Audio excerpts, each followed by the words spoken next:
اس نے کہا کہ ٹھیک ہے، آج کے بعد یہ سب کچھ نہیں کریں گے، جتنے پیسے جمع ہو گئے ہیں وہی کافی ہیں، اسی سے کوئی کاروبار کریں گے۔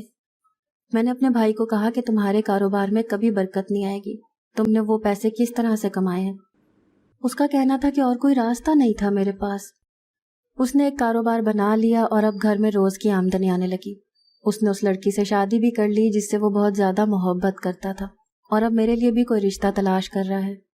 مجھے نہیں پتا کہ اس نے صحیح کیا یا غلط، لیکن اب میں مزید اس کے ساتھ یہ سب کچھ نہیں کرنے والی تھی، اسی لیے میں نے انکار کر دیا، اور میرے بغیر وہ یہ کام نہیں کر سکتا تھا۔ پتہ نہیں یہ سب کچھ کیا تھا، لیکن جو بھی تھا ہماری زندگی میں آیا اور ہم نے اس کام کو کیا اور اس کے بعد ختم کر دیا۔ برائی تو ہم نے کی، لیکن اب ہم برائی نہیں کر رہے ہیں۔ اب اپنے حق حلال کے پیسے کما کر کھاتے ہیں، دکانداری چلاتے ہیں۔ اللہ ہمیں معاف کر دے اگر ہم سے کوئی غلطی ہوئی ہے تو، اللہ ہمیں معاف کر دے، ہم تو یہی کہہ سکتے ہیں۔ اگر آپ کو آج کی ہماری کہانی پسند آئی ہے تو اسے لائک کیجیے اور اپنے پیاروں کے ساتھ شیئر کیجیے، اور ہاں، اگر ابھی تک آپ نے ہمارا چینل سبسکرائب نہیں کیا تو ضرور کیجیے۔ ملتے ہیں کل ایک نئی اور دلچسپ کہانی کے ساتھ، تب تک کے لیے اللہ حافظ۔